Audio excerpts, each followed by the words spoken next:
Okay, serious question. Have you ever tried to fold a fitted sheet? You know those sheets that go over your mattress that have like the curved, kind of things. I mean, have you ever really tried? You know what I'm talking about. That awkward dance where you're trying to match the corner to corner, but somehow end up with this lumpy bundle that looks nothing like the neat rectangle that you were aiming for. And no matter how many YouTube tutorials you watch, and trust me, I have, it still comes out looking like you just crumpled it up and called it a day. Well, you know what's interesting? That messy, imperfect bundle of sheet, believe it or not, it tells a story. It tells a story of nights spent dreaming, of morning sunlight filtering through your windows, best time of day, or just the comfort of crawling into bed after a long day. It's actually early morning right now. It's really overcast, and I would love nothing more than just to crawl back into bed. But even in this sheet's wrinkles and uneven folds, there's life. It's real. It's authentic. And this sheet is part of a story that's so layered. I mean, let's be honest. Have you ever heard anyone romanticize a fitted sheet as much as I just did?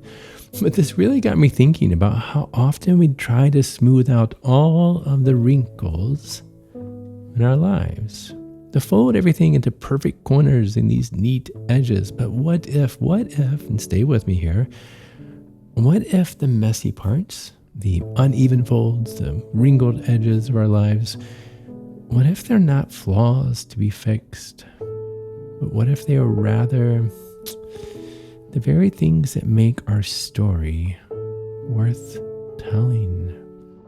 Today we're going to explore what I like to call the beautiful mess theory. The idea that our imperfections, our chaos, our beautiful disasters, they might actually be the most interesting and valuable parts of who we are. I'm Chad Lawson, and let's calm it down in 3, 2, 1. So you guys know I love science because I don't want to just talk out of thin air. But Harvard and the University of Virginia, they made this fascinating discovery. They found that people who show their vulnerabilities, who let others see their messes, if you will, they are actually viewed as more relatable, more authentic than those who maintain a perfect facade. I mean, right? Does this resonate with you?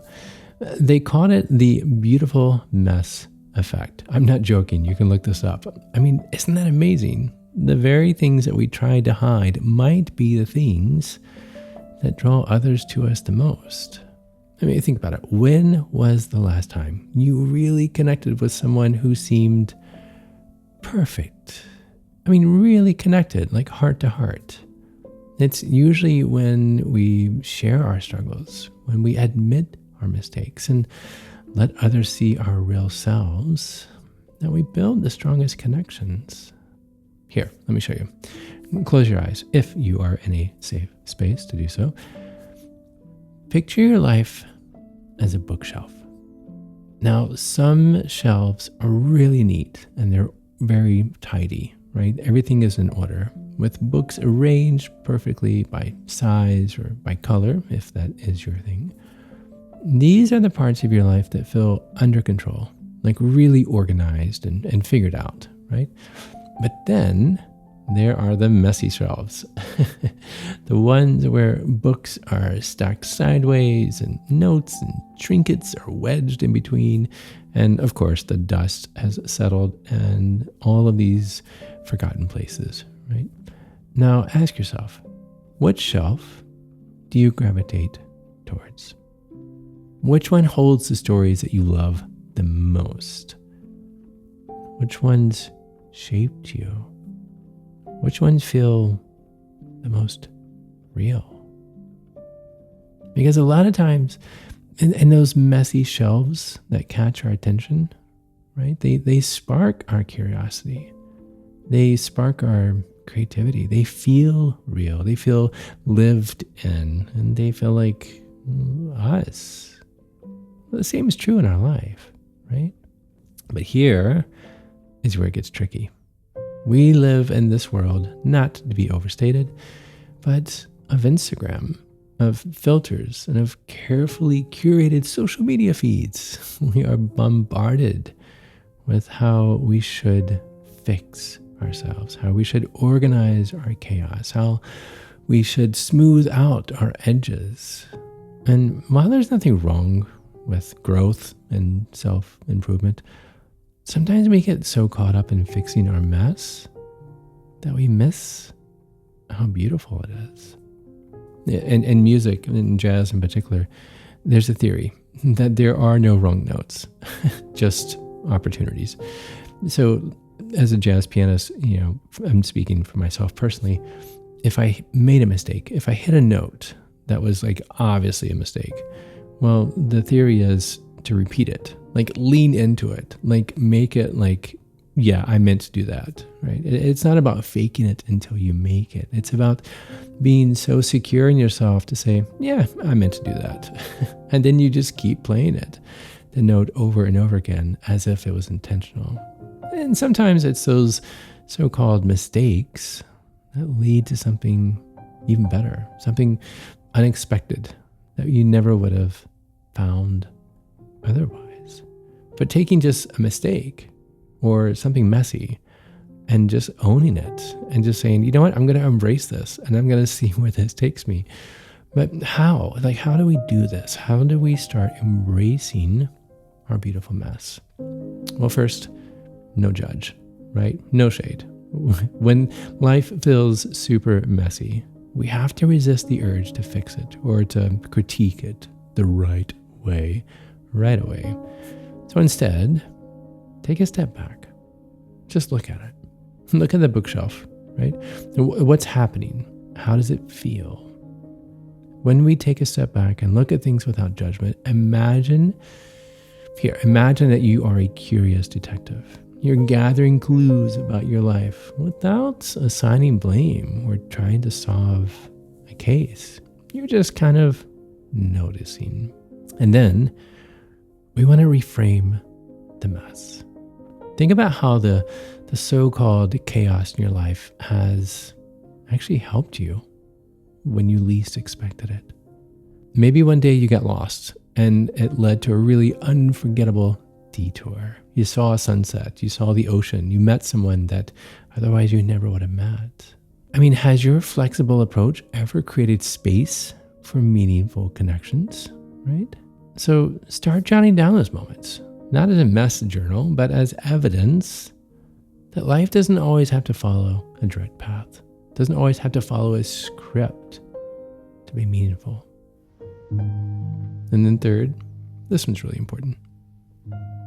Let someone in. Choose a safe person to share a piece of your story with. Not the polished, not the social media worthy version with filters and, not mentioning all the other stuff, but the real stuff. And start small, right? Be safe. Maybe it's a recent memory when things didn't go as planned, or a mistake that you learned from. And watch what happens when you allow someone to see the real you. A lot of times in those moments, they create a sense of connection that wouldn't be found if all they saw was perfection. Now, let's be honest. I'm not saying that we should glorify chaos or that we should avoid decluttering. There is a purpose in that. But this beautiful mess theory, it's not about letting everything fall apart. It's about finding the balance between acceptance and evolution, right? Between embracing who we are and becoming who we want to be. The Japanese have this really wonderful art, I guess is what you would call it, called kintsugi. If I'm mispronouncing it, I do apologize. And if you know how to pronounce it, please drop me a note and let me know. But kintsugi, Kintsugi. And you've probably seen it. Like, imagine a bowl that has cracks. And instead of like trying to hide the cracks, or that you don't throw it away, they don't try to just pretend it's not there. They actually highlight the cracks. So they take gold and they actually fill in the cracks with gold, right? So it's highlighted, it's celebrated, and they turn it into something really beautiful. And so your mess, your struggles, your failures, your imperfections, these are the gold seams in your story. So here, I have a challenge for you this week. I always have a challenge, you know that. I want you to choose one thing about yourself that you've been trying to fix, or maybe hide. Maybe it's your tendency to cry easily, or your unorganized kitchen or house, or just a workspace, right? Or maybe, it's the way you think, right? Maybe you're impulsive and you're trying to always hide it, or the other way around. Maybe you are super internal processor like me, and you sometimes feel guilty, and so you try to pretend that you can just come up with things really fast. But for this next week, until the next episode, instead of trying to change it, I want you to look for its hidden gifts. How might this mess actually be serving you or even others? What beauty, what gold seam might be hiding in this chaos? Take it for the next 7 days. Write down what you discover. I'd be willing to bet that you'll find some treasures that you've always looked at as trash. Because I want you to realize something. Like that bowl, like the Japanese art bowl, you're not broken. You're not. You are uniquely whole, with all of your intricate layers. Your mess is not a mistake.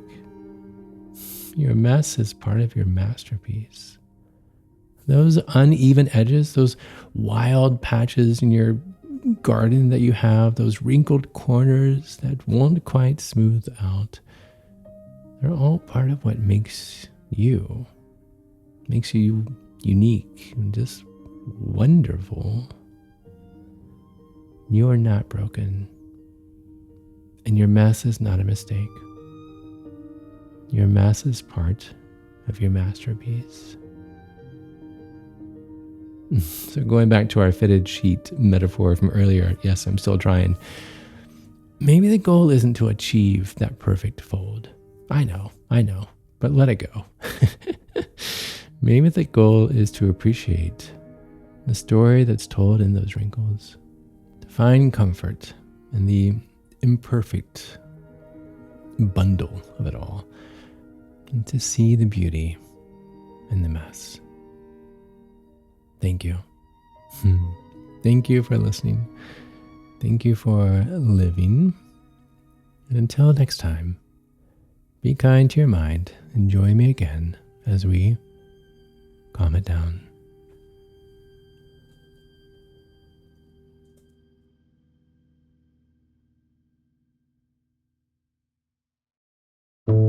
To find more episodes of Calm It Down, see where I may be appearing in your area, or just simply want to know where to send me some chocolate chip cookies, visit calmitdownpodcast.com.